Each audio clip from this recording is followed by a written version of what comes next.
ზოგადად მე უნივერსიტეტებს გვაქვს ესეთი პოზიცია, რომ უნივერსიტეტი უნდა იყოს დისტანცირებული პარტიული პოლიტიკისაგან და ჩვენ ამას ვახორციელებთ მაქსიმალურად ზედმიწევნით უკვე დეკადაზე მეტია.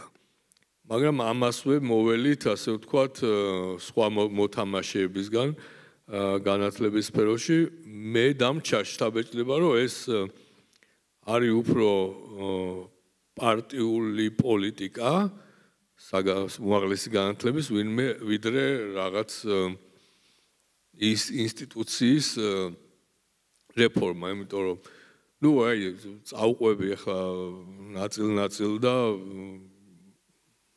თქვენ შეგიძლიათ თქვენი დასკვნები გამოიტანოთ. ნუ პირველი არის დავიწყებ აქედან ერთი ქალაქი, ერთი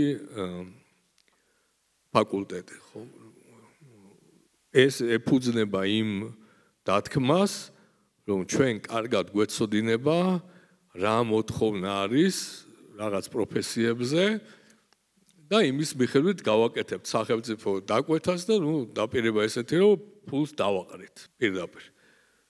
სამედიცინო უნივერსიტეტს პირდებიან, რომ თუ უცხოელ სტუდენტებს არ მიიღებენ იმ 80-90 მილიონ ლარს, რომელსაც ისინი იზიდავენ უცხოეთიდან, მიცემს სახელმწიფო კოკამ სწორად აღნიშნა იმ შეხვედრაზე ჩვენი გადასახადების ხარჯზე. ხო, ანუ ეს ერთი ფაკულტეტი, ერთი ქალაქი და სახელმწიფო დაკვეთა ეფუძნება იმ დასკვნას, რომ ჩვენ შევაფასებთ საჭიროებას. ყველა დამერწმუნებით, რომ ჯერთ ეს საჭიროება მეპარება, რომ ბიზნეს, ხო, და ეს უნდა გააკეთოს ძირითადად ბიზნეს ასოციაციამ. მეპარება, რომ ხა ბიზნეს ასოციაცია ჩემი პატივისცემის მიუხედავად ყველა იმპერიის მიმართ, ვინც იგი ამაზე იმუშავებს, იმდენი ანალიტიკური უნარი გააჩნია და იმდენი მონაცემი გააჩნია, რომ ეს გააკეთოს.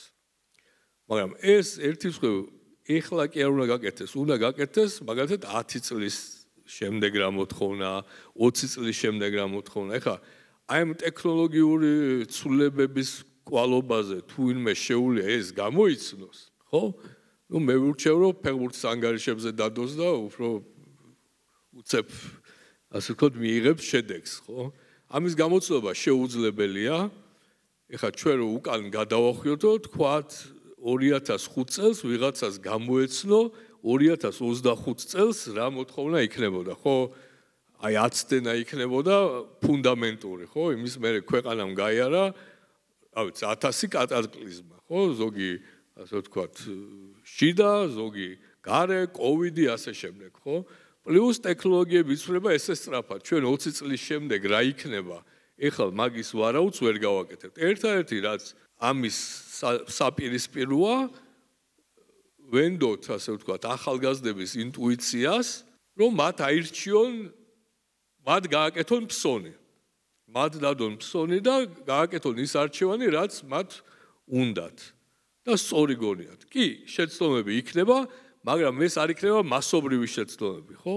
ეხლა ჩვენ მივდივართ იქითკენ, რომ შეიძლება ერთი დიდი მასობრივი შეცდომა, ნუ ერთი არ, ბევრი მასობრივი შეცდომა დაუშვათ, ხო? ეხლა სწორი არჩევანი ახალგაზრდებს მაშინ ექნებათ, როცა გარემო იქნება პლურალისტური, ხო? ეს სახელმწიფო დაკვეთა, ანუ პირდაპირ მომდის ყურში გოსზაკაზი, ხო? ანუ იქიდან არის, გოსზაკაზია. საბჭოთა კავშირი იყო, გოს პლანი იყო და გოსსნაბი იყო და იმან ვერ გააკეთა ეს. და მეცაც ვიტყვი, იმ დროს გოს პლანი, ხო, გვერდზე მეჯდა სხვათა შორის ისა რა ქვია, სამხატვრო აკადემიის რექტორი და მე ანუ რაღაც არქიტექტურის პროგრამაზე მიღებაზე ჩამოვარდა ლაპარაკი და მე დავფიქრდი, ხა ერთი ქალაქი, ერთი ფაკულტეტი რო იქნება, ანუ არქიტექტურის ფაკულტეტი, რომელიც 100 წელია ტექნიკურ უნივერსიტეტშიც არის და 100 წელია სამხატვრო აკადემიაშიც არის, სად იქნება, ხო?